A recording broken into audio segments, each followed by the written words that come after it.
This video contains serious spoilers for both Season 1 and Season 2 of Minecraft Story Mode, so please don't ruin anything for yourself if you haven't finished the seasons yet. And boom!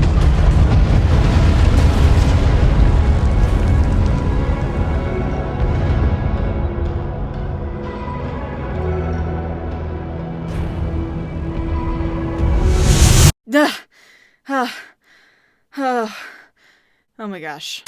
I can't be the only one who thought that one part of Season 2 was way too morbid, right? I mean, I get that Romeo's supposed to be evil, but mass murder? Ugh. It doesn't set right with me. See, recently my siblings and I were replaying the final episode of Minecraft Story Mode, and I had somehow forgotten about the scene where Romeo destroys Champion City, so I got to relive it all over again. It felt so wrong, so abhorrent. Point is, the rating for the game suddenly felt unfit. Like, seriously, look at the expressions on their faces! They're freaking terrified! And after lines like, I thought the admin could be redeemed, but now I'm not so sure, and, oh, I'm sure it was a trick, actually, I'm not so sure, Jesse. I was convinced that maybe Telltale should have trashed half of the episode's script. Not to mention Romeo never even brings it up again if he's redeemed. I do know what I need to do to make up for my crimes, though. I'm going to return to the Underneath, try to help all the people I left behind. I mean, come on, you think you would mention the mass murder before the people you left underground? As much as I'd love to dwell on, really, all of this, I'm also very unconvinced. I don't think Romeo killed anyone in Champion City. I think that Jesse, as long as he or she said so, was right that not one person left their inventory or this world behind.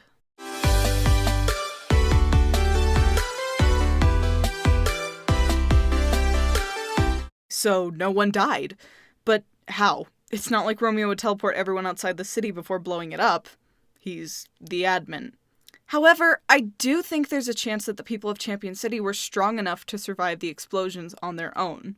But explosions are strong, I hear you say. The artifacts in Stella's treasure room were lame. It's not like the people she took them from were tough adventurers who could just walk away from an explosion.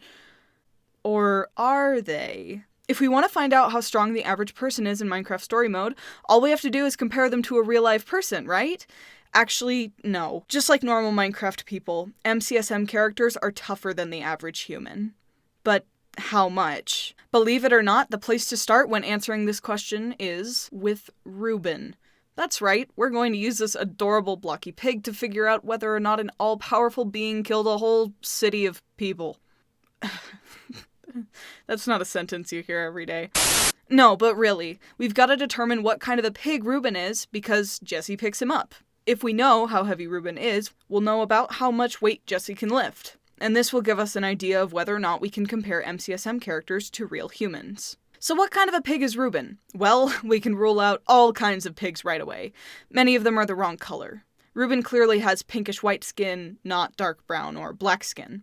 But let's be honest, all these pigs are equally adorable. I mean, look at them and their little ears and the tails and the... Sorry, sidetracked. Okay, In my research, I had narrowed it down to one of two breeds, either the Gloucestershire Old Spots or the Bentham Black Pied. I was leaning towards the Gloucestershire since they're known for their docility and intelligence. They have dark spots and light skin with a curly tail. Sounds an awful lot like Ruben, right? Well, that's when I realized the Gloucestershire breed have large floppy ears that often cover the pig's eyes. Ruben's ears are nothing like that. They stick out a little bit, but get nowhere close to covering his eyes. So I decided that the pig breed most similar to Ruben is the Bentham Black-Pied pig. They are medium-sized, lop-eared, and white with black spots. The most fitting part is that this breed of pig nearly went extinct back in the 1950s, so they're pretty rare. Ruben is very unique in the way of Minecraft pigs. He has spots where others don't, and his eyes are much larger than most. Clearly, he isn't the same breed, and there aren't many others like him. This only makes him more similar to the rare black-pied pigs. Okay, awesome. We know what kind of pig he is. What does this tell us? Well, a full-grown black-pied pig is about 75 centimeters tall and 250 kilograms, or 551 pounds. Whoa, that's one heavy pig, especially to be carrying with one arm while climbing down a ladder. But wait, the creators of Minecraft Story Mode said Ruben is in his adolescence. Quote, Ruben is a special Minecraft Story Mode mob in age along with Luna, as Eric confirmed Ruben is a teenage pig. Eric is the lead writer for Minecraft Story Mode, for anyone who doesn't already know. He's an awesome guy, seriously. So, how heavy is an adolescent pig? Well, anywhere from 6 to 18 months is a pig's adolescent years, and in the first 5 months, they will grow to be about 250 pounds. How do we know Ruben isn't younger? He could be much younger and lighter. He could be a few months old and only be maybe 100 pounds. But if you look at how tall he is next to a block, you can see he's not much shorter than one. In Minecraft, a block is about a meter tall, wide, and in length. As I mentioned before, a fully grown pig of this breed on average is only 75 centimeters tall. So Ruben is not only bigger than the average black-pied pig, but he's also very close to the end of his teenagehood. And so, we can conclude that Ruben probably weighs around 250 pounds. Whew! Alright, lots of stuff about pigs. Don't worry, we're getting there. That means Jesse can lift 250 pounds with one arm. Holy crap. That's impressive, considering the world record for a one-arm dumbbell curl in our world is only 135 pounds. Oh, and also Jesse did one-armed push-ups with Ruben on his or her back. The closest world record I could find was weighted by only 100 pounds, and the dude had his leg out to balance the weight and make it easier. I mean, come on! What does this tell us? Well, Jesse's a superhuman, apparently. Along with physical strength, we've also seen him or her fall distances of over 66 feet, landing on their face, and having a 250-pound pig drop directly on top of their ribcage, and then walking away like it was nothing. If that's not superhuman durability, I don't know what is. I mean, come on, that's ridiculous. Point being, if you're trying to convince me that someone this strong is considered a loser... Loser. What are the cool people like? Loser. Well, we see Aiden break a piece of stone in one hit with his bare hand. I mean, that's stronger than a normal Minecraft person. I don't think you can even use an enchanted diamond pickaxe to break a stone block in one... I mean, you probably... I don't know. Post. Help me out here, Post. Am I right or wrong? Anyway, we should probably cut that out. I was worried when I thought I'd have to research this. I mean, that sounds like a lot of math, right? But apparently, someone already calculated how much force it takes to crush a cubic meter of stone. Thank you, Internet. Apparently, it would take about 16,700 tons of force to break that block. 16,700 tons! That's 137 million pounds of force. Not even a trained professional fighter can punch with 400 pounds of force in our world. You're telling me that Aiden, a young adult who is also considered a coward, is 342,500 times stronger than the strongest punching person here on Earth? You've gotta be kidding me! It's clear that Jesse and Aiden aren't horribly unique either. From the White Pumpkin Mansion to the training town of the Old Builders, we see people doing things no human could do. It's clear that even the most ordinary people in this world are nothing less than superhuman, including the people in Champion City. Even though Stella's stolen treasures aren't horribly impressive, these people still built the city with their bare hands. But it's all fake. Made by people she's tricked into doing it. We're not sure exactly how much time passed between the events of Season 1 and the beginning of Season 2, but the creators say it's probably only a few years. That's impressive. But is it practical that the citizens were able to survive the plethora of explosions that destroyed Champion City? Well, first of all, we see that the buildings weren't leveled, only blown apart in a sprinkling of places. This means that anyone far away enough from the explosions could have easily survived. But how close would they have to be for such a blow to be lethal? Well, according to Conventional Explosions and Blast Injuries, a research document by several authors listed on screen, quote, a single kilogram of dynamite can yield overpressure effects measured at more than 1,200 kPa or 174 psi. 80 psi is usually considered lethal. Putting that in normal terms, 1 kilogram of TNT has nearly double the amount of force it takes to kill a typical human being. Yeah, so, if there were a real-life boomtown, the population would probably be 0.